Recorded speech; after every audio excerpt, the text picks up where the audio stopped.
আজকের বানানো এই রেসিপিটা আমার মতো যদি কখনোই বাড়িতে একবার ভুল করে বানিয়ে ফেলেন, সত্যি বলছি বাড়ির প্রত্যেকটা সদস্য আটা ময়দার তৈরি রুটি পরোটা একেবারেই খেতে চাইবে না এই রেসিপিটি একবার খাওয়ার পর। আপনারা যদি কখনোই রুটি পরোটা খেতে খেতে বোর হয়ে থাকেন, একবার হলেও এই রেসিপি বানিয়ে দেখতে পারেন। নমস্কার বন্ধুরা, আমার নতুন একটা রেসিপিতে আবারও সবাইকে স্বাগত। আজকে শেয়ার করব নতুন ধরনের একটা রেসিপি দেখে যদি ভালো লাগে অবশ্যই লাইক করবেন আর ফ্রেন্ড ও ফ্যামিলির কাছে রেসিপিটি শেয়ার করে দিতে পারেন। নতুন বন্ধুরা কেউ এসে থাকলে চ্যানেলটি সাবস্ক্রাইব করে নেবেন, পাশে থাকা নোটিফিকেশন বেলের অল অপশনটা ক্লিক করে রাখবেন, সবার আগে আপনার কাছে আমার রেসিপির নোটিফিকেশন পৌঁছে যাবে। আর পেজ থেকে দেখে থাকলে পেজটিকে ফলো করার জন্য অনুরোধ রইল। তো চলুন বন্ধুরা শুরু করা যাক আজকের রেসিপি। আশা করছি আপনাদের কাছে ভীষণ ভালো লাগবে। আজকের এই রেসিপি তৈরির জন্য প্রথমেই আমি একটা কাপ মাপ করে নিয়ে নিচ্ছি 1.5 কাপ পরিমাণে জল। একটা কড়াইয়ের মধ্যে দিয়ে দিলাম, তার সঙ্গে আমি দিয়ে দিচ্ছি স্বাদ মতো লবণ আর দিয়ে দিলাম 1 টেবিল স্পুন মতো রিফাইন্ড অয়েল। এই তিনটে উপকরণ এখন একটু ফুটে ওঠা পর্যন্ত অপেক্ষা করব। তো দেখুন আমার জলটা কিন্তু আস্তে আস্তে গরম হয়ে গেছে আর এখানে ফুটতেও শুরু করেছে।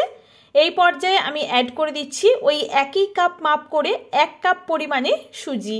এখানে সুজি দেওয়ার সাথে সাথে কিন্তু অনবরত নাড়াচাড়া করে নিতে হবে। আর যে বাটি বা কাপ মাপ করে জল নেবেন ঠিক সেই বাটি মাপ করে কিন্তু এখানে সুজি নিতে হবে, তাহলে মাপটা ঠিক থাকবে। এখন এই সুজি কিন্তু অনবরত নাড়াচাড়া করে একটা ডো তৈরি করে নিচ্ছি। বন্ধুরা, এইরকম সুজির নানা রকম রেসিপি আমার চ্যানেলে অলরেডি আপলোড করেছি, যদি আপনারা চান নানা রকমের স্বাদের রেসিপি আপনারা দেখে নিতে পারেন। কোনো রকম আটা ময়দার ঝামেলা ছাড়াই কিন্তু সুজি দিয়ে দুর্দান্ত সব রেসিপি তৈরি করা যায়। আপনারা যদি দেখতে চান অবশ্যই ডেসক্রিপশনে লিঙ্কটা শেয়ার করে রাখবো, আপনারা দেখে নিতে পারেন। তো দেখুন বন্ধুরা, আপনাদের সাথে কথা বলতে বলতে আমার কিন্তু এখানে সুজির ডো রেডি হয়ে গেছে। যতক্ষণ না এই কড়াইয়ের গা ছেড়ে আসবে ডোটা, ততক্ষণ কিন্তু এইভাবে রান্না করে নিতে হবে। এখন এটাকে সাইডে ঢাকা দিয়ে রেখে দিলাম। এখন আমি এই রেসিপির জন্য তৈরি করে নেব একটা স্টাফিং। তার জন্য 1 টেবিল স্পুন দিয়ে দিলাম একটা ফ্রাইং প্যানের মধ্যে তেল, আর এখানে কিন্তু সাদা তেল দিয়েই করছি। তেলটা গরম হয়ে গেলে 1/2 টিস্পুন মতো গোটা জিরে ফোড়নে দিলাম। ফোড়নটা ভাজা হয়ে গেলে একটা বড় সাইজের পেঁয়াজ কুচি অ্যাড করে দিয়েছি। পেঁয়াজটাকে কিন্তু হালকা গোল্ডেন করে আমি ভেজে নেব, খুব বেশি এখানে লালচে করে ভাজার কোনো দরকার নেই। তো দেখুন বন্ধুরা, এখন কিন্তু আমার পেঁয়াজ হালকা গোল্ডেন করে ভেজে নেওয়া হয়ে গেছে। এই পর্যায়ে আমি অ্যাড করে দিচ্ছি কিছু মশলা। দিয়ে দিচ্ছি প্রথমেই স্বাদ মতো লবণ, পরিমাণ মতো হলুদের গুঁড়ো আর 1 টিস্পুন জিরে গুঁড়ো। এবার আমি এখানে বেশ কিছুটা ঝালের জন্য লঙ্কা কুচি অ্যাড করলাম। এখানে আপনারা কিন্তু লাল লঙ্কার গুঁড়োটাও অ্যাড করতে পারেন, তবে আমি এখানে কাঁচা লঙ্কা কুচি দিয়েছি। দিয়ে দিচ্ছি সামান্য একটুখানি জল, যেহেতু অল্প তেল দিয়ে এই রেসিপিটা তৈরি করছি তাই একটু জল দিয়ে মশলা কষিয়ে নেব। এখন আমার মশলাটা প্রায় কষানো হয়ে গেছে। এই পর্যায়ে আমি অ্যাড করে দেব 2টো বড় সাইজের সেদ্ধ করে ম্যাশ করে রাখা আলু। এখানে বন্ধুরা আপনারা কিন্তু আলু আর তার সাথে গ্রেট করে নেওয়া পনিরও অ্যাড করতে পারেন, তবে আমি সম্পূর্ণ আলু দিয়েই করছি। তো দেখুন বন্ধুরা, আলু দেওয়ার পর এবার অনবরত কিন্তু নাড়াচাড়া করে এই আলুর মশলাটাকে কষিয়ে নিতে হবে। তো 2 থেকে 3 মিনিট মতো সময় লাগবে এই আলুর মশলা তৈরি করতে। এখন আমার প্রায় আলুর মশলা নামানোর পর্যায়ে। এই পর্যায়ে আমি অ্যাড করে দিলাম একটুখানি নুডলস মশলা।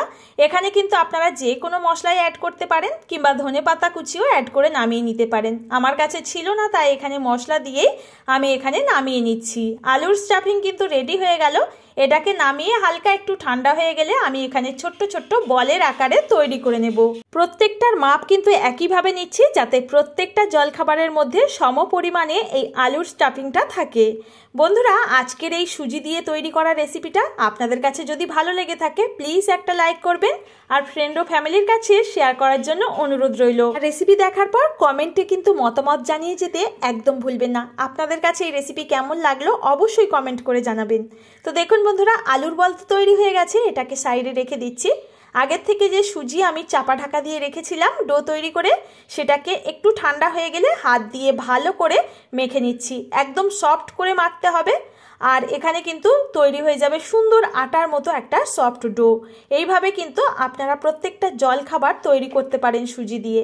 তো দেখুন বন্ধুরা, এখানে কিন্তু আমার ডোটা মেখে নেওয়া হয়ে গেছে, হাতে একদমই কিন্তু জড়িয়ে যাচ্ছে না। তো এই পর্যায়ে আমি হাতটাকে ভালো করে ক্লিন করে নেব, নিয়ে তারপরে একটুখানি সাদা তেল মেখে নিয়েছি। এখন এই জলখাবার তৈরির জন্য আমি এখানে ছোট্ট ছোট্ট ডো নিয়ে নিচ্ছি, আর হাতের মধ্যে ঘুরিয়েই এই রেসিপিটা তৈরি হয়ে যাবে। এর জন্য কিন্তু কোনো রকম বেলাবেলি করতে হবে না। দেখুন, একবার দেখলে কিন্তু যে কেউ বানিয়ে নিতে পারবেন, এটা বলে বোঝানোর কিছু নেই। তো দেখুন বন্ধুরা, ছোট্ট ছোট্ট বলগুলোকে নিয়ে হাতে এইভাবে চেপে চেপে একটা লুচির মতো শেপ দিয়ে দিচ্ছি। খুব বেশি বড় করছি না।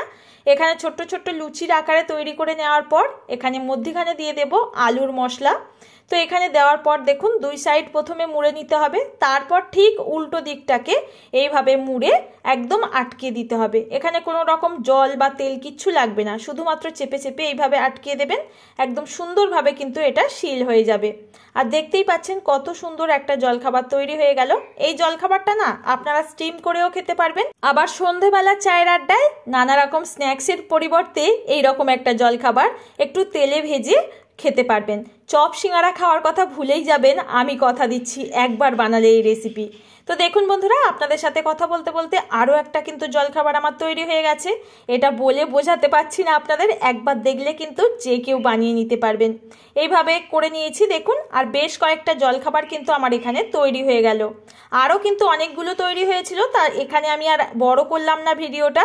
তো দেখুন বন্ধুরা, এগুলোকে এখন আমি একটু হালকা তেলে ভেজে নেব। তার জন্য এখানে দিয়ে দিচ্ছি 2 টেবিল স্পুন মতো রিফাইন্ড অয়েল। তেলটাকে কিন্তু হাই ফ্লেমে খুব ভালো করে গরম করে নিতে হবে।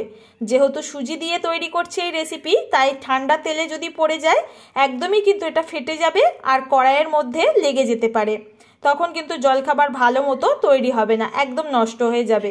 তো তেলটা হাই ফ্লেমে গরম হয়ে গেলে তারপর এখানে এক এক করে এই জলখাবারগুলো দিয়ে দিচ্ছি। একসাথে কিন্তু খুব বেশি দেওয়া যাবে না, এইভাবে আমি চারটে চারটে করে ভেজে তুলে নেব। আর এখানে খুব বেশি তেল দিয়েও ভাজার কোনো প্রয়োজন নেই।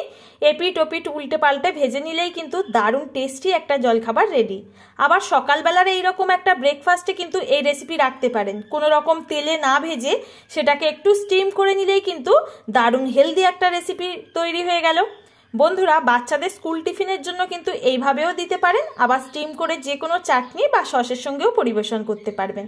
দেখুন, আপনাদের সাথে কথা বলতে বলতে আমার এখানে কিন্তু জলখাবার তৈরি হয়ে গেল। আর কতটা লোভনীয় দেখতে হয়েছে আপনারা কমেন্টে জানিয়ে যাবেন। বন্ধুরা, আজকের রেসিপি আপনাদের কাছে কেমন লাগলো কমেন্টে জানিয়ে যেতে কিন্তু একদম ভুলবেন না। আর দেখুন, এখানে কিন্তু প্রথম ব্যাচের আমার জলখাবারগুলো তৈরি হয়ে গেছে, ওগুলোকে নামিয়ে নিয়েছি। আবারও একবার কিন্তু চাপিয়ে দিয়েছি। আর এখানে এক এক করে প্রত্যেকটা জলখাবার আমার ভেজে তুলে নেওয়া হয়ে গেছে। আর এখানে সার্ভ করে দিচ্ছি। যে কোনো চাটনি কিংবা আপনারা সসের সঙ্গে পরিবেশন করুন। সন্ধেবেলা কিন্তু দারুণ টেস্টি একটা ইভিনিং স্ন্যাক্স রেডি। আপনাদের কাছে রেসিপি যদি ভালো লাগে, অনুরোধ রইল একবার বানিয়ে দেখার জন্য। আর বানিয়ে দেখার পর অবশ্যই আমাকে কমেন্টে জানিয়ে যেতে একদমই ভুলবেন না। বন্ধুরা, আজ তাহলে এই পর্যন্ত। দেখা হবে আবারও এইরকম সহজ কোনো রেসিপির সঙ্গে। ততক্ষণ সবাই ভালো থাকবেন, সুস্থ থাকবেন। আর এতক্ষণ ধরে ভিডিওটির সঙ্গে থাকার জন্য আপনাদের রইল অসংখ্য ধন্যবাদ।